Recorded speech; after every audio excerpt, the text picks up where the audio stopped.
Lakas ng loob, tibay ng loob, yun yung nakukuha ko rito with the Strength card energy. This person is giving me the vibe that he or she is calling, okay? Kung pwede lang tawagin lahat ng santo, mga anghel, no? At lahat ng mga spirits and angel guides, no, ginawa niya. Yan mga babes, no? Like literally, yes, this person praying, hoping, wishing, yan, no? Na bigyan siya rito ng sapat na lakas, no? Bakit kaya? Alamin natin yan. Ayan, no? Sapat na lakas upang magkaroon ng lakas ng loob na hindi na rito magtago or hindi na rito mga babes no mag-hold back. Okay? Maybe this person here really wants to communicate with you. Maybe this person here really wants to talk and reach out to you. But this person is holding back maybe because meron siyang mga kinukonsider no, na mga affecting na mga negative energies around him or her. Let's all find out. Pero strength is present right here. I'm seeing as well a lot of mga nare-realize niya rito. No? I saw the hermit while shuffling. This person is gaining confidence. Yeah, this person is taking control now. So, pwedeng it is already happening, whether you knew it or not, or you're unaware or aware of this. This is already happening. This is someone here that you had history with, someone na kilalang kilala mo. At kung sino man siya na nakikita ko rito, parang alam mo yung energy niya, parang halo-halo, no? Mikos-mikos yung feelings, no? Na parang hindi ko maintindihan kung anong klaseng emosyon yun. Pero, nandoon yung emosyon ng pag, pagkagusto or desire rito, no? Na muli kang makita.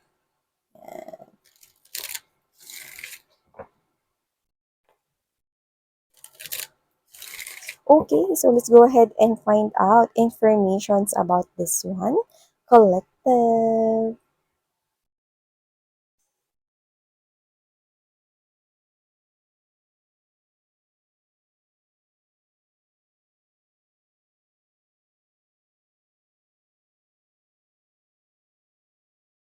Kung sino man to, mga mahal, no, handa na siyang humarap sa'yo. Because the Six of Cups energy is the energy of taking an action, gagawa ng movement, gagawa ng action. So, hindi na lamang ito basta pagpaplano, kundi talagang meron na siyang action na gustong isagawa no, at isasagawa niya na yon. Okay? So, whoever this individual is with the Six of Wands energy, Five of Pentacles, Six of Cups energy, kung sino man to, no, hinayaan niya mga babes no, na magwagi yung mga blockages noon. No? Hinayaan niyang magwagi yung mga parang mga mga negative na mga energies around him or her, no, involving a situation here with you. So, pwedeng, I'm getting that hearsay or sabi-sabi ng iba, no? Parang hinayaan niya rito na mamayani yun, no? Yung parang yung opinion ng iba, yung sinasabi ng iba, no? Hinayaan niya yun na parang masakop rito, no? Yung kanya ritong malaking parte ng pagdidesisyon noon. Okay? So, nakikita ko rito na hindi lang yon, no? Marami pa rito na parang mga bagay na hinayaan niya rito na manalo, no? Kesa sa sarili niya ritong desisyon or sarili niya ritong isipan, sarili niyang thoughts, sarili niya rito, no? Na, na, na pag-approach sa sitwasyon, no? Parang nakinig siya sa iba ganun or parang hinayaan niya na parang bala na nga ayokong mapahiya sa iba, yung mga ganun or parang o sige na nga gagawin ko to. No? Parang hinayaan niya rito na na manalo no yung mga parang mga alingaw-ngaw sa paligid niya. Ganun yung nasa-sense ko. So, kung sino man siya, no, nakikita ko rito, nagagawa siya ng aksyon at handa ka na niyang harapin. Yun yung energy.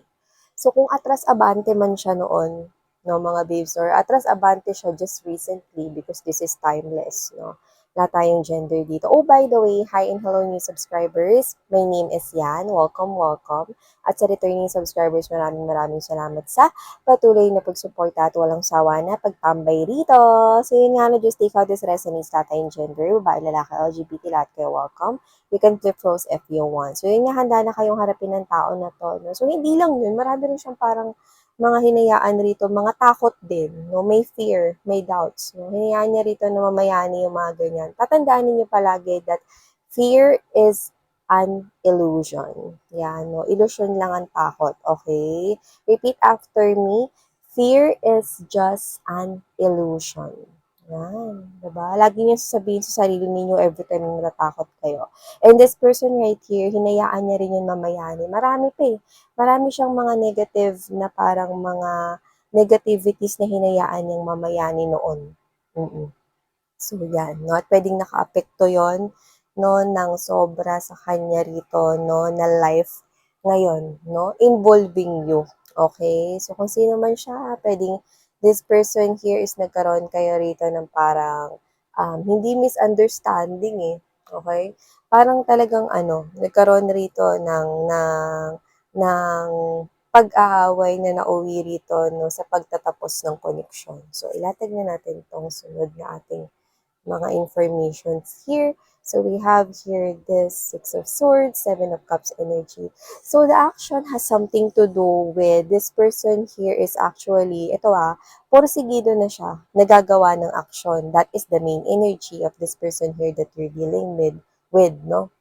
Pero, yun nga, no, this person here is, iniisip niya rito, no, kung ano yung mga sunod-sunod niya ritong gagawin, no, para tuloy-tuloy na lamang, no, yung pagsasagawa niya dyan.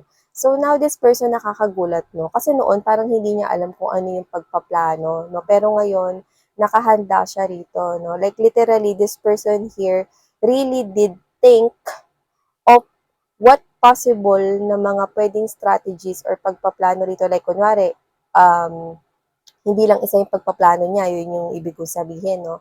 Kunwari, this person here will try to send you message online because Seven of Cups has something to do with websites, other social media platforms like Facebook, Messenger, Instagram, or direct message, or Viber, email, could be text or phone call, video call, whatever it is, okay? So, lahat yan, okay, mga babes, no, is part ng kanya ritong plano na gagawin po niya. Gagawin niya yan, no? And this person here is nakakagulat, no? Kasi nakita tayo rito ng parang organize rito yung pagpaplano niya. Okay? Ayaw niya magkamali dito sa side na to. No? Ayaw niya magkamali no, isa pang beses dito no, pagdating sa sitwasyon na ito sa inyo. So nakikita ko na hindi lang yung titigil sa plan 1 or plan A, no, kundi marami siya rito na gagawin talaga ng mga inisip niyang mga plano. Sunod-sunod yun. No? So parang kung hindi mag-work yung mga isinagawa niyang una sa'yo, no, tuloy-tuloy rito no, ang pagsasagawa niya rito ng aksyon patungkol rito. So lahat ay may kinalaman sa komunikasyon. So tuloy na talaga to, handa na siyang harapin ka, makikipag-communicate siya sa'yo rito. No? So this is the type of person right here na magugulat ka kasi parang siya yung klase ng person na parang hindi siya yung organized na person, hindi siya yung parang, alam mo yun, no, nakabase sa proseso or what, no, pero dito magugulat ka na parang, parang talaga, naisip niya yung ganun. Hindi nga yan marunong magsumunod sa mga instructions, hindi yan marunong mag-follow ng instructions eh. Parang ganun yung nakikita ko rito eh. I don't know how to cite example for that. Pero yun nga na yung parang kunwari, kilala mo siya bilang, siguro nung kayo pa, no, ikaw yung nag-aayos, no, ng lahat.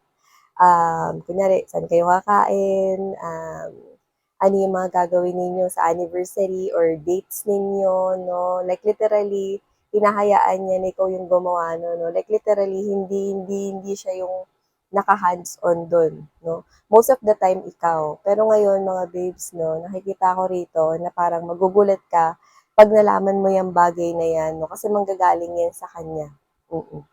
So whatever the case may be, I'm seeing this person here taking action at gagawin niya rito yung mga posibleng mga action, no? Kasama na rin dyan, of course, no? Ang number one nating means of communication, ang online world, no? Or yung tinatawag natin na parang advanced technology, kasama na rin dyan yung text message, of course, and phone call. Yan, and let's see more. Ayun. So, yun na nga, no, right at the center of this person's reading is the Ten of Wands. Okay? Ten of Broomsticks right here. So, this broomstick symbolizes this is already nagpapabigat rito, no, ng kanyang dalahin sa life, no. Parang, bahala na si Batman, bahala na kung ano yung sasabihin sa akin ni Collective. Tuloy na to. Ayoko na ng ganitong klase ng energy na naghihintay. Ayoko na ng ganitong klase ng energy na parang hinahayaan ko yung sarili ko na malungkot na lang everyday. Kasi ganun yung nakukuha ko sa kanya eh. There's sadness, there's also fear of rejection, fear of takot from you. Pero with the Knight of Swords energy, this is the energy of someone here, tuloy na to. Abante kung abante. Eh, no? Ilang beses na siguro siya nagtangkang gawin ito, no? Pero yun nga, no, pwedeng natatakot siya at marami siyang mga bagay na kinukonsider, no, na nagdadala rito ng takot at negatibo, no, na parang iniisip niya na posibleng maging negatibo yung outcome. Pero siya to, no, na gustong-gusto niya talaga rito, no, na makausap ka. So, gusto ka na niya talaga makaharap rito. So, handa na talaga siya rito, no, na gumawa rito ng action. Yun ang nakikita ko dito. So, posible talaga na yung iba sa inyo, kasama dun sa plano is puntahan niya kayo. Okay? Or makipagkita siya rito, no? Kung saan, pwede kanyang makausap no, ng kayong dalawa lamang. No? So, inikita ko rito, no? Kasi, ang bigat sa dalahin niya, no? Kasi itong tao na to, hindi ko alam kung late bloomer ba siya, or dati siyang naguguluhan sa emosyon or feelings niya for you. Yeah, we're hearing that song. Eh, sinong hindi nakakaalam ng song na yun, diba? Paano mapipigil ang isang damdamin kung ang sinisigaw, ikaw ang lahat sa'kin? Yun, diba? So, paano mapipigil, okay, ang sigaw ng damdamin actually, no?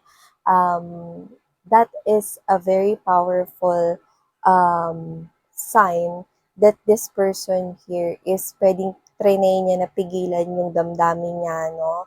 At nakikita ko na nagpa-apekto siya rito sa mga sabi-sabi, sa mga negatibo sa paligid niya, no, about this situation here with you. Pero yun nga, kitang-kita niya na, no, yung epekto, no? Alam naman natin yung cause and effect, no? So, nakita niya na yung epekto nito, no, sa buhay niya ngayon, no? And this person could be someone here na nandoon siya sa punto na pwedeng late realization, no, na hindi niya pala kaya, no, na mabuhay rito, no, nang wala ka. So, kung sino man tong tao na to, I'm sensing that this person here feels like, no, na para siyang nasa isang malamig na lugar. So, not literally na nasa ibang bansa siya, but could be. Pero, yung tinutukoy ko dito na in general na malamig na lugar is yung feeling na wala ka sa tabi niya. Because we do all know that love make us feel warm. Diba? There's comfort. Pero siya, okay, nakakaramdam siya ng panlalamig, nakakaramdam siya rito, no, ng takot, yung mga bagay na dapat iniiwasan nating maramdaman so that we can protect our energy and so that we can live, no, na komportable at happy every day. Pero siya, hindi ganon yung situation niya, no, kahit ilang beses na magpalit yung seasons, no, di ba may summer, winter, fall, yan, no, winter, spring, summer, fall, okay? Nakikita ko rito, no, na laging parang pakiramdam niya, nandoon siya sa winter, kung saan ang lamig, no? Whoever this individual is, yun nga, gusto niya mabago yung sitwasyon niya na to with the Ten of Wands energy. Gusto ko na tong matapos. Gusto ko na tong i-release. Eight of Swords energy. Kaya tuloy na siya sa paggawa ng action. And yeah, see, told you guys, there's a lot of sadness, no? Ayan, no? This person misses the old days, all the funs you had together, all the memories, at ang dami na ng emosyon. So, ibig sabihin, late niya na-realize na talagang mahal ka niya or minamahal ka niya, no? See? Hindi niya na kayang pigilan ngayon, no? Parang ang energy ngayon is, hindi ko na kayang pigilan to. Bahala na kung sino-sino pa rito yung mga magsasalita ng hindi maganda sa akin. Bahala na kung may mga tao rito na parang parang, hindi madamay in a way na ano, kasi nakikita ko rito parang may mga tao na napasali rito noon, okay, sa sitwasyon na ito na parang parang ang naririnig ko or nakukuha ko sa person na ito dealing with you guys energetically, parang bahala na kung ano yung sasabihin nila sa'kin. Kasi tutuloy ko na 'to. Wala na akong pakialam sa sasabihin ng iba. Yan, gano'n yung energy. Hindi na siya yun na nga, ito na nga yung sinasabi ko. Ito yung mga marites, ito yung mga Lorna, no? So, nakikita ko rito mga babes, no? Na kung sino-sino man to, no, wala na siyang pakialam, nakatalikod na siya sa mga to, no? Siguro tinatago niya yung emosyon niya dito sa mga to, no, noon, hindi siya nagpapakatotoo rito, no? This could be the people here you both know, or this could be the people around him or her or nasa buhay niya, could be family, relatives, friends, or co-workers, colleagues, or kung sino man yung mga yan. Pero nakikita ko rito na wala na siyang pakialam ngayon. Handa na siya ditong ipakita kung nalulungkot siya dahil wala ka, no, wala na siyang pakialam, no? Kung makita ng ibang tao at pag-usapan siya na weak siya, no, or dahil kasalanan niya, go ahead, bahala na daw sila, no, basta ito yung nararamdaman niya, nagpapakatotoo na siya, yan, no? Handa na siya rito magpakatotoo sa mundong ginagalawan niya rito, no? So, hindi niya na gusto yung merong maskara na nakalagay sa kanya, no, kung saan hindi niya kayang mailabas yung tunay na emosyon niya. Pero dito, nakikita ko, no, na aminado na 'tong tao na 'to, no, at hindi na siya nahihiyang ipakita ang tunay niya rito, no, na damdamin for you. Kung nalulungkot man siya, bahala na siyang pag-usapan ng iba, wala na daw siyang pakels at tuloy-tuloy na ito, no. Ang importante at mahalaga na lamang dito, no, ay ang makabalik siya sa buhay mo. Yun yun, no, see, Nine of Swords energy. Wala na akong pakialam sa mga nasa paligid ko. Ang focus ko ngayon is, ayun, nakita mo yung journal? Nagkalat ang mga papel, no, sa floor. Yan, no. So, whatever the case may be, yan, no, mga purper, paper, no, mga babes. So, nagkalat na yung mga papers, no, kung saan, sabi ko nga sa inyo, no, this person here is marami siyang iniisip rito, no, na pwede mga isagawang mga plano at gagawin niya po yan lahat. At itong tao na to po, kung papansin mo lahat nakaharap dito at hindi na rito sa mga tao na to, it's like wala na siyang pakialam. Hindi niya natatago pa. Okay? Kung namimiss ka niya, ipagsisigawan niya na ito sa buong mundo. Okay? Handa na siya yan. Nakita na ko rito na handa niya na yan. Sabihin sa post niya sa social media. Ganyan kita ko rito eh. Okay? Or i-share yan. No? Dati kasi puro quotes lang, no, ngayon mukhang kaya niya na yan i-status, ganun yung energy. Kaya niya ngayon ipagsigawan sa mundo, no, na namimiss ka niya at gustong-gusto niya na ulit na makasama kang muli. At kung sino man siya mga babes, no, ramdam natin yung energy niya mula rito, no. Kung nasan man siyang lupalop ng earth lalo, itong person na to, no, is talagang nagpapakatotoo na siya ngayon. Pero syempre, mga mahal, you have your free will here. May nakikita ko rito. Tsaka, yung energy ninyo sa nasa-sense ko rito, ano eh, syempre nasaktan kayo nitong tao na 'to, kaya parang medyo awkward or ilag kayo sa kanya. So, kung sino man siya 'no, parang binibigyan niyo ako ng energy rito 'no, na na miss yan kahit anong sabihin pa niya, hindi na yan, effect na yan sa'kin. May energy tayong gano'n na nakukuha 'no. Meron rin namang mga energy tayong nakukuha rito mga babes na parang sinasabi ninyo na, "Oh, sige miss yan, pakikinggan ko yan." Pero isang mali lang talagang sabi niya, talagang hindi ko na siya patatapusin na magsalita. Ayan 'no, hindi ko alam kung anong ibig niyong sabihin do'n, kung pakikinggan niyo lamang ba siya or muli niyo siyang tatanggapin na may maganda tayong energy. Yung iba 'no, parang, "O sige miss yan, pakikinggan ko siya." Pero hanggang do'n lang 'yan. Meron naman tayong iba na sinasabi rito na, "O sige, bahala na siya kung anong gusto niyang gawin sa buhay niya basta wala na akong pakialam," miss yan. Yan, okey. So, we have here this Two of Wands energy. Alam mo, alam mo, nakita mo, nasa isang mataas na lugar ka rito, no? Nakita mo rito yung from the top, no? Yung top view, no? Nakita mo rito na darating talaga tong oras na tong pagbabalik nitong tao na to sa buhay mo. Alam mo na yan eh. No? Alam mo na yan. Muli ba, yun, lumabas na nga rito bilang energy ninyong Queen of Swords energy, no? Sige, mag-explain ka. Sige, pakikinggan kita. Pero isang mali lang talaga dyan sa mga sasabihin mo. Kasi alam mo yung katotohanan eh. Isang mali lang talaga dyan sa sasabihin mo. Talagang puputulin ko yung sasabihin mo. Papasok ako sa bahay namin. Hindi na kita kakausapin. Yan. No? Sige, magsalita ka. Parang iaalaw mo siya na magsalita. No? So yung iba, pwedeng pakinggan nyo lang siya kasi yun yung hiling niya. No? Yung iba naman, no, wala kayong gagawin after nun. It's like, pinakinggan nyo lang siya kasi yun yung hiling niya. Pero yung iba, pwedeng totaling ikat mo na siya sa buhay mo. Basta yung ganun yung energy niya, parang ayoko na makapag-build dyan, miss yan. O sige, kakausapin ko yan para lang sa peace of mind niya. Parang ganun, no? And with the Ace of Pentacles energy, yan, no? Meron na kasi kayong sinisimulan dyan na something stable. Okay, so yung iba pwedeng yan ay person, no, na hindi mo alam na paparating because it's coming from behind, okay, sa likod mo, pero nakakita tayo ng new beginning sa'yo. Kaya ganyan na rin yung energy mo, na parang matibay na rin yung energy mo, na parang hindi ka na babalik sa kung paano mo siya tinatrato or kung anong nararamdaman mo sa kanya noon kasi moving forward ka na sa new beginning or new chapter, no, book to ka na, kumbaga ikalawang aklat ka na kung saan hindi na siya kasali sa karakter or mga karakter na gusto mong makasalamuha doon sa ikalawang aklat ng buhay mo. Yan, no? Sinikita ko rito. Pero yun nga, no? Kung sino man tong person na to, makakaharap mo na siya. Kasi, ano na siya eh, kung dati siyang atras-abante, ngayon puro pagsulong or puro pag-abante na yung nakikita ko mula sa taong ito. Pero yun nga, mga mahal, you have your free will and whatever you will decide to do here, alam ko at hindi ako nag-aalala kasi malaki ka na.